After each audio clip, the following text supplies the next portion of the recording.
السلام علیکم ورحمۃ اللہ وبرکاتہ۔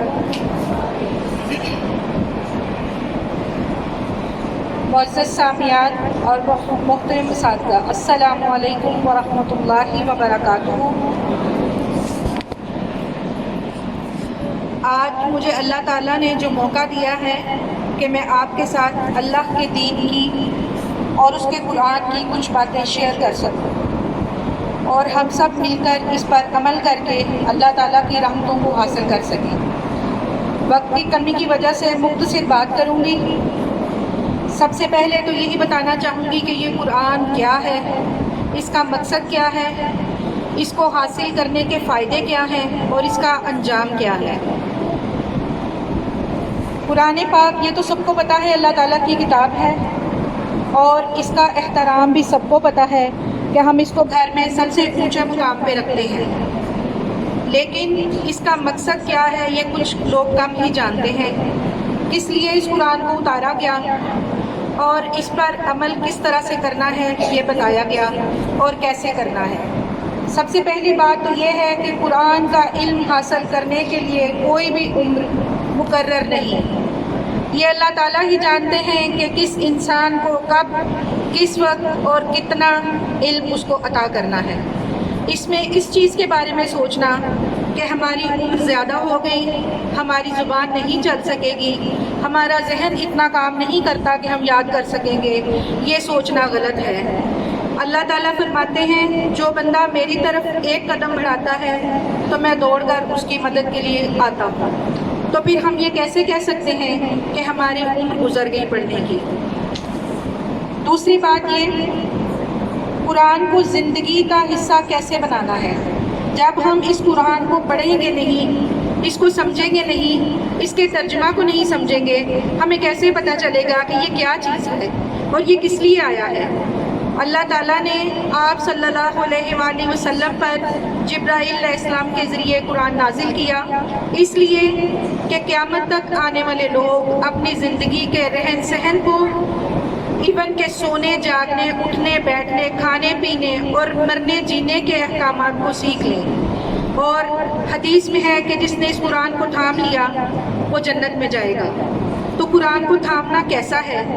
قرآن کو تھامنا ایسا ہے کہ ہم عمر کے کسی بھی حصے میں ہوں، ہم ماں ہیں، ہم بیٹی ہیں، ہم بہن ہیں یا ہم بچی ہیں۔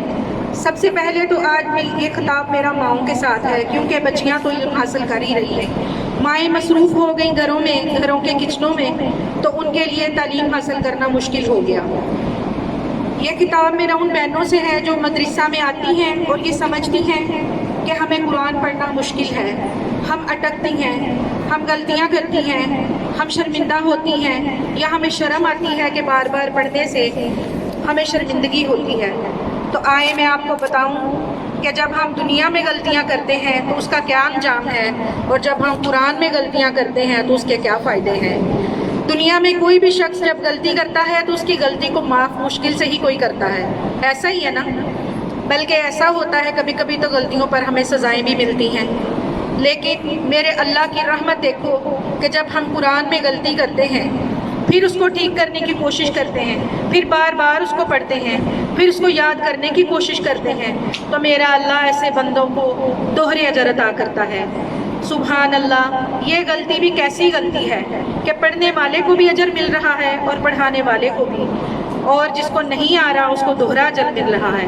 تو قرآن کی غلطیاں ہمارے لیے نقصان دہ یا شرمندگی کا باعث نہیں ہے، قرآن کی غلطیاں ہمارے لیے دوہرے اجر کا باعث ہیں، اور اس کو سیکھ کر ہم جو حاصل کریں گے وہ اپنی آنے والی نسلوں کو بھی سکھا سکیں گے۔ اگر ایک ماں کو ہی اس چیز کا علم نہیں تو وہ اپنی بچی کو کیا تربیت کرے گی؟ اس کے بعد میں یہ بتانا چاہوں گی کہ ہم لوگوں نے قرآن کو کیا سمجھا، کیسے اس کے ساتھ سلوک کیا۔ ہم نے قرآن کو سمجھا کہ لاؤ قسم اٹھانے کا وقت آ گیا، قرآن اٹھا لاؤ، لاؤ بیٹی کی رخصتی کا وقت آ گیا، قرآن اٹھا لاؤ، اس کے سایہ میں رخصت کرنا ہے۔ ہم بیمار ہو گئے، لاؤ قرآن کوئی صورت لکھ کے گلے میں ڈال لیں تعویذ بنا کر تو شفا مل جائے گی۔ ایسا ہرگز نہیں ہے، قرآن کا یہ مقصد نہیں تھا۔ قرآن کا مقصد یہ تھا کہ قرآن پڑھو تو شفا ملے گی، قرآن کی تربیت اپنی بیٹی کو دو تو رخصتی کے وقت انہی دعاؤں میں اس کو رخصت کرو تو وہ اس کے کام آئے گا اور اس کی زندگی کامیاب گزرے گی۔ قرآن کا پڑھنا شفا ہے، قرآن کا لٹکانا، نقش بنا کر دیواروں پہ لگانا، اس سے نہ کاروبار چلتے ہیں اور نہ ہی شفا ملتی ہے۔ مقصد یہی تھا کہ قرآن کو پڑھنا، اس کو سمجھنا اور اس پر عمل کرنا۔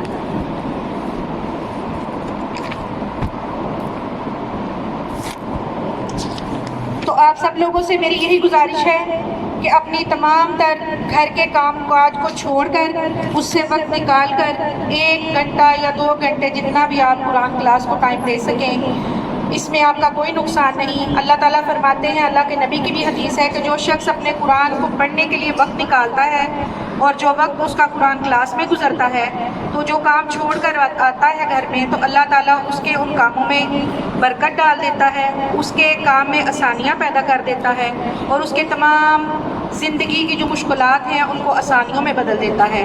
اور پھر جب ہم گھر سے اس قرآن کی تعلیم کو سیکھنے کے لیے نکلتے ہیں تو پتہ ہے اللہ تعالیٰ کہتے ہیں کہ فرشتے اس انسان کے قدموں میں اپنے پیر بچھا دیتے ہیں۔ اس کے علاوہ اللہ تعالیٰ کے مخلوق چیونٹیاں اور اس کے علاوہ سمندروں میں جو مچھلیاں ہیں وہ بھی، جن کی تعداد کو ہم گن بھی نہیں سکتے، وہ اس شخص کے لیے دعائیں کرتی ہیں جو اللہ تعالیٰ کا دین سیکھنے، اللہ کے قرآن کا علم سیکھنے اپنے گھر سے نکلتا ہے۔ خوش نصیب ہیں وہ لوگ جنہیں اللہ تعالیٰ کسی بھی عمر میں چن لیتا ہے، اور ان خوش نصیبوں میں آپ بھی خوش نصیب ہیں۔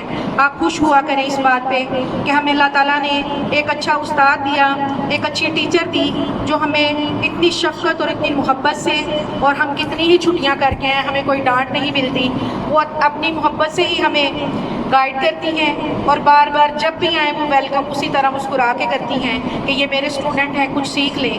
تو ہمیں خوش ہونا چاہیے اس موقع کو پا کر کہ ہمارے گاؤں میں ہمیں کہیں دور نہیں جانا پڑتا، ہمیں چل کے یہاں آنے میں اگر اتنی مشکلات ہیں تو آپ ان سب نعمتوں کو سوچ لیا کریں کہ اللہ تعالیٰ اس کے بدلے میں کتنے اجر دے رہا ہے ہمیں۔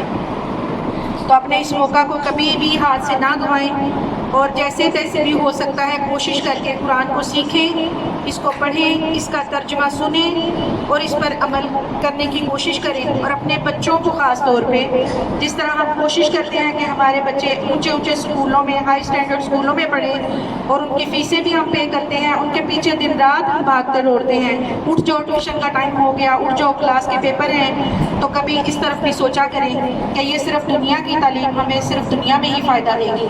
قرآن کی تعلیم ایسی تعلیم ہے جو ہمیں دنیا میں بھی اور آخرت میں بھی کامیاب کرنے والی ہے۔ تو انشاءاللہ تعالیٰ مجھے امید ہے کہ آپ سب پہلے سے بھی زیادہ کوشش کریں گے اور اپنے ساتھی جو آپ کے گھروں کے آس پاس ہیں ان کو بھی اس چیز کی دعوت دیں گے، اور انشاءاللہ تعالیٰ ہم دوسروں کے لیے اور اپنی اولاد کو بھی اپنے لیے اس مقصد میں کامیاب ہو کر صدقہ جاریہ بنائیں گے۔ السلام علیکم ورحمۃ اللہ وبرکاتہ۔ جزاک اللہ خیرا کثیرا۔ تو قرآن